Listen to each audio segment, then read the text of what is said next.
सभी नौजवान साथियों को नमस्कार। हमारे यूट्यूब चैनल में आप लोगों का स्वागत है। आज हम लोग देखेंगे संविधान से संबंधित महत्वपूर्ण अनुच्छेद। ये सारे अनुच्छेद कोई न कोई एग्जाम में पूछे गए हैं, मतलब कि रिपीट किया हुआ महत्वपूर्ण अनुच्छेद है और संभावना है कि इससे ज़्यादा अनुच्छेद आप लोगों को एग्जाम में नहीं पूछे गए। तो आप लोग ध्यान से सुनते चलिएगा और फास्ट रिविजन करने की कोशिश करिएगा। चलिए स्टार्ट करते हैं। सॉरी, अनुच्छेद 12 से 35 इसमें मौलिक अधिकार का वर्णन है। 36 से 50 में राज्य के नीति निर्देशक सिद्धांत एग्जाम में आता है। राज्य के नीति निर्देशक सिद्धांत का अनुच्छेद कहाँ से कहाँ तक है? 36 से 50। नेक्स्ट देखिए, अनुच्छेद 51 है मौलिक कर्तव्य किसमें? अनुच्छेद 51 है। अनुच्छेद 80 में राज्यसभा में सीटों की संख्या याद रखिएगा। 80 किससे वर्णित करता है? राज्यसभा का। 243 पंचायती राज संस्थाएं, ध्यान रखिएगा इस अनुच्छेद को। पंचायती राज संस्थाएं किससे संबंधित है? 243 से 243। नेक्स्ट देखिए, राजभाषा में हिंदी के रूप में प्रयोग किया जाता है। अनुच्छेद 343 इंपॉर्टेंट सेक्शन है। नेक्स्ट देखिए, राष्ट्रपति शासन 356 में लगता है और जम्मू कश्मीर का विशेष दर्जा 370। नेक्स्ट देखिए, अनुच्छेद 1 में संघ और उसके क्षेत्रों का नाम, ध्यान से देखते चलिएगा, बहुत इंपॉर्टेंट अनुच्छेद है। नए राज्यों की स्वीकृति एवं निर्माण। 3 में नए राज्यों का निर्माण, साथ ही मौजूदा राज्यों के नाम में क्षेत्र में परिवर्तन। याद रखिएगा, 3 में क्षेत्र में परिवर्तन या नाम में परिवर्तन है, जबकि 2 में राज्यों की स्वीकृति एवं निर्माण। नेक्स्ट देखिए, अनुच्छेद 5 में संविधान में पहली बार लागू होने का समय नागरिकता। जिस समय संविधान लागू हुआ था उसमें नागरिकता मिला था अनुच्छेद 5 के हिसाब से। पाकिस्तान से जो भारत आए थे उसको अनुच्छेद 6 में, और अनुच्छेद 10 में नागरिकता अधिकारों का संरक्षण, जिसको संरक्षण दिया गया 10 में। अनुच्छेद 11 में नागरिकता का अधिकार संसद द्वारा कानून द्वारा संरक्षित होगा। कोई भी नागरिकता में छेड़छाड़ होगा संसद द्वारा तो किस अनुच्छेद के तहत? अनुच्छेद 11, ध्यान रखिएगा। नेक्स्ट देखिए, अनुच्छेद 12 में राज्य की परिभाषा। राज्य की परिभाषा अनुच्छेद 12 में। अनुच्छेद 14 में कानून के समक्ष समानता। अनुच्छेद 15 में धर्म, मूल वंश, जाति, रिवीजन करते चलिए। लिंग या जन्म स्थान के आधार पर भेदभाव निषेध है अनुच्छेद 15 में। अनुच्छेद 16 में सार्वजनिक रोजगार के मामले में अवसर की समानता, मतलब सरकारी नौकरी में सभी को समानता दिया जाएगा अनुच्छेद 16 के हिसाब से अनुसार। अस्पृश्यता का अंत, छुआछूत, मतलब 17 में। उपाधियों का अंत 18 में। नेक्स्ट देखिए, सॉरी, सभी नागरिकों को 6 अधिकारों को गारंटी देता है। देखिए मेन इम्पोर्टेंट महत्वपूर्ण है, पूछता है 6 जो अधिकार दिया गया नागरिकों को स्वतंत्रता का, किस अनुच्छेद में? 19 में। देखिए ए में इसका भाषण और अभिव्यक्ति की स्वतंत्रता, भाषण कहीं भी कोई कर सकता है। शांतिपूर्वक बिना हथियार के इकट्ठा होने की स्वतंत्रता, जिसको हड़ताल कहते हैं। संघ या यूनियन बनाने की स्वतंत्रता। भारत के पूरे क्षेत्र में स्वतंत्र रूप से घूमने की स्वतंत्रता। ये सारे के सारे अनुच्छेद 19 में जाता है। भारत के किसी भी हिस्से में निवास करने की और बसने की स्वतंत्रता, ये भी 19 का ही है कड़ी। कोई भी पेशा अपनाने या कोई व्यवसाय व्यापार करने की स्वतंत्रता, ये भी 19 से संबंधित है। नेक्स्ट देखिए, अनुच्छेद 20 में अपराधों के लिए दोष सीधी, अनुच्छेद 20 में है। अनुच्छेद 21 में क्या है? जीवन और व्यक्तिगत स्वतंत्रता का संरक्षण।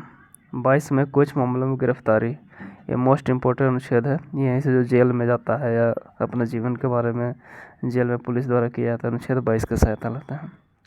अनुच्छेद 23 में क्या? मानव तस्करी और बलात्श्रम, ये पूछा जाता है बलात्श्रम किससे संबंधित है? अनुच्छेद 23। 24 में कारखाना में 14 वर्ष से कम उम्र, इसको ध्यान रखिएगा, 14 वर्ष से कम उम्र के बच्चे कारखाना में काम नहीं करेगा। अनुच्छेद 25 में है स्वतंत्रता और धर्म को स्वतंत्र रूप से अपनाना, स्वतंत्रता और धर्म को स्वतंत्र रूप से अपनाना। अनुच्छेद 26 में देखिएगा, धार्मिक मामलों में प्रबंधन करने की स्वतंत्रता। किसी विशेष धर्म के प्रचार के लिए स्वतंत्रता। 25, 26, 27, 28 सारे अनुच्छेद इंपॉर्टेंट है। धार्मिक शिक्षा में भाग लेने से मुक्ति, अनुच्छेद 28 में धार्मिक शिक्षा में कोई भाग नहीं भी ले सकता है, अनुच्छेद 28 के अनुसार। अनुच्छेद 29 में अल्पसंख्यकों के हित में सुरक्षा, जैसे मुस्लिम कम्युनिटी वगैरह, इसका सुरक्षा अनुच्छेद 29 में है। शैक्षणिक संस्थानों की स्थापना और प्रशासन करने का अल्पसंख्यकों का अधिकार, अल्पसंख्यक अपना स्कूल वगैरह खोल सकता है, अनुच्छेद 30 के अनुसार। संवैधानिक उपचारों का अधिकार है, अनुच्छेद 32 में। संविधान में परिवर्तन अनुच्छेद 32 के अनुसार किया जाता है। नेक्स्ट देखिए अनुच्छेद 39 में समान न्याय और मुफ्त कानूनी सहायता, अनुच्छेद 39 इंपॉर्टेंट है। ग्राम पंचायत 40, ध्यान रखिएगा, इसको बार बार देखिएगा, आपको याद हो जाएगा। काम, शिक्षा और कुछ अन्य मामलों में सार्वजनिक सहायता, काम, शिक्षा और कुछ अन्य मामलों में सार्वजनिक सहायता, अनुच्छेद 41। अनुच्छेद 43 देखिए श्रमिकों के लिए जीवन निर्वाह मजदूरी, मजदूरी का जो आंकड़ा तैयार होता है, अनुच्छेद 43 के अनुसार। नेक्स्ट देखिए समान सिविल सहायता, इसको ध्यान रखिएगा, समान सिविल सहायता केवल गांव में लागू है, जो अनुच्छेद 44 में है। बच्चों के लिए निःशुल्क एवं अनिवार्य शिक्षा, अनुच्छेद 45 से भी पूछता है, बच्चों के लिए निःशुल्क एवं अनिवार्य शिक्षा है 45 वर्ष। ध्यान रखिएगा 4 से 5 वर्ष के बच्चों के लिए निःशुल्क शिक्षा। 46 में देखिए SC ST की बात किया गया, अनुच्छेद 46 में। और OBC शैक्षणिक आर्थिक को बढ़ावा देना। नेक्स्ट देखिए पोषण स्तर 47, पोषण स्तर मात्र याद रखिए 47 में। 48 में आप रखिए कृषि एवं पशुपालन। और 49 में रखिए प्राकृतिक महत्व के स्मारक और स्थानों वस्तुओं का संरक्षण, प्राकृतिक महत्व के स्मारकों और स्थानों और वस्तुओं का संरक्षण, अनुच्छेद 49। नेक्स्ट देखिए अनुच्छेद 50, अनुच्छेद 50 है, तो देखिए न्यायपालिका कार्यपालिका 50-50। अनुच्छेद 51 है अंतर्राष्ट्रीय शांति और सुरक्षा को बढ़ावा देना।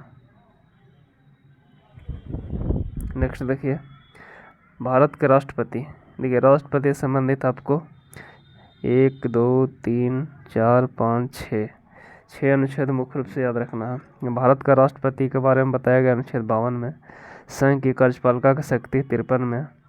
और राष्ट्रपति का चुनाव 54 में। राष्ट्रपति पर महाभियोग चलाने की प्रक्रिया 61 में। राष्ट्रपति की क्षमादान की शक्ति 72। राष्ट्रपति किसी भी मुजरिम को क्षमादान किस अनुच्छेद के हिसाब से करता है 72। राष्ट्रपति को सलाहकार, सहायता और सलाह देने के लिए मंत्रिपरिषद का गठन 74 में। नेक्स्ट देखिए अनुच्छेद 63 में उपराष्ट्रपति। और अनुच्छेद 64 में उपराष्ट्रपति राज्यों के परिषद का पदेन अध्यक्ष होगा। जो राज्य में विधान परिषद है उसका पदेन अध्यक्ष उपराष्ट्रपति होगा। अनुच्छेद 66 में उपराष्ट्रपति का चुनाव। नेक्स्ट देखिए अनुच्छेद 75 प्रधानमंत्री संबंधित है, प्रधानमंत्री अनुच्छेद 75। Attorney general 76। संसद का गठन 79। राज्यसभा की संरचना 80। लोकसभा की संरचना 81। इसको आप इस तरह से याद कर सकते हैं, जैसे सरल 79 में हो गया संसद, 80 में हो गया राज्यसभा, 81 में हो गया लोकसभा। तो 79, 80, 81 रखने का ट्रिक है सरल। नेक्स्ट देखिए अनुच्छेद 105 में संसद भवनों की शक्तियाँ या विशेषाधिकार, संसदों का विशेषाधिकार 105 में। ध्यान विधेयक याद रखिएगा 110 में। और वित्तीय बजट 112। 114 में विनियोग विधेयक 114। सब ध्यान रखिएगा, सारे के सारे इंपॉर्टेंट अनुच्छेद हैं। नेक्स्ट देखिए सर्वोच्च न्यायालय की स्थापना 124, जबकि उच्च न्यायालय पूछेगा तो 214। ध्यान रखिएगा उच्च न्यायालय 214। नेक्स्ट देखिए उच्चतम न्यायालय का अभिलेख 129। उच्चतम न्यायालय का अभिलेख कितना में 129। और भारत का नियंत्रक महालेखक परीक्षक 148। ध्यान रखिएगा भारत का नियंत्रक महालेखक परीक्षक किस अनुच्छेद में है 148। 153 में है राज्यों के राज्यपाल। राज्यों के राज्यपाल का वर्णन किस अनुच्छेद में 153। राज्यपाल की कार्यकारी शक्तियाँ 154। ध्यान रखिएगा जब राज्यपाल या राष्ट्रपति उसके बाद उसका कार्यकाल शक्तियाँ उसका एक अनुच्छेद बाद में आता है। 161 में राज्यपाल की क्षमादान की शक्तियाँ, जबकि राष्ट्रपति का हम लोग पढ़े थे अनुच्छेद 72 में। नेक्स्ट देखिए राज्य का महाधिवक्ता 165। राज्य का महाधिवक्ता 165। 214 में देखिए आया ना राज्यों के लिए उच्च न्यायालय। कुछ रिट जारी करने के लिए उच्च न्यायालय की शक्ति 226 में। और जबकि उच्चतम न्यायालय किस के अनुसार रिट जारी करेगा। यहाँ पर उच्च न्यायालय है 226। और यहाँ पर देखिए उच्चतम न्यायालय के बारे में याद नहीं आ रहा है, आप लोग देख लीजिएगा। देखिए 243A में है ग्राम सभा और 243B में है पंचायत। ए और बी याद रखिएगा, ए में ग्राम सभा होगा, उसके बाद पंचायत बनेगा, तब बी में पंचायत। नेक्स्ट देखिए 266 में समेकित निधि और भारत की आकस्मिक निधि। देखिए 66 है समेकित निधि, 67 है आकस्मिक निधि, ध्यान रखिएगा। वित्त आयोग 280। संपत्ति का विवरण है अनुच्छेद 300A या क, इसको बोल सकते हैं ए या क। नेक्स्ट देखिए 312 में क्या, अखिल भारतीय सेवा संघ और राज्यों के लिए लोक सेवा आयोग 315। अखिल भारतीय पूछेगा तब 312। 315 में संघ और राज्यों के लिए लोक सेवा। चुनाव का अधीक्षण 324। नेक्स्ट देखिए 343 में संघ की आधिकारिक भाषाएं, किसी राज्य की आधिकारिक भाषाएं 345। संघ की या केंद्र का पूछेगा 343, जब किसी राज्य का पूछेगा तो 345। 348 में उच्चतम न्यायालय और उच्च न्यायालयों में प्रयोग की जाने वाली भाषा। उच्चतम न्यायालय और उच्च न्यायालय में इंग्लिश भाषा प्रयोग किया जाता है, उसकी अनुच्छेद में वर्णन है 348। हिंदी भाषा का ध्यान रखिएगा 351।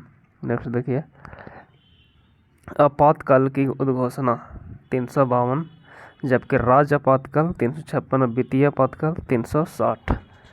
ये तीनों अनुच्छेद को ध्यान से रखिएगा। आपातकाल पहले ध्यान रखिए, उसके बाद राज्य आपातकाल, फिर वित्तीय आपातकाल। आपातकाल, राज्य आपातकाल, वित्तीय आपातकाल, ऐसे रटना है 52, 56, 60। नेक्स्ट देखिए संविधान में संशोधन करने की संसद की शक्तियाँ 368। ये भी एग्जाम के लिए इम्पोर्टेंट है। 368 में संविधान में संशोधन करने की संसद की शक्तियाँ। भाग 21 में विशेष संक्रमणकाली और अस्थायी प्रावधान अनुच्छेद 369 से 392। संक्रमण काल में किस अनुच्छेद का प्रयोग किया जाता है 369 से 392। देखिए 370 पहले जम्मू कश्मीर के लिए विशेष प्रावधान था, लेकिन इसे हटा दिया गया है 2019 में। तो इसी के साथ वीडियो समाप्त करते हैं। आप लोग को वीडियो कैसा लगा कमेंट कीजिएगा। जय हिंद।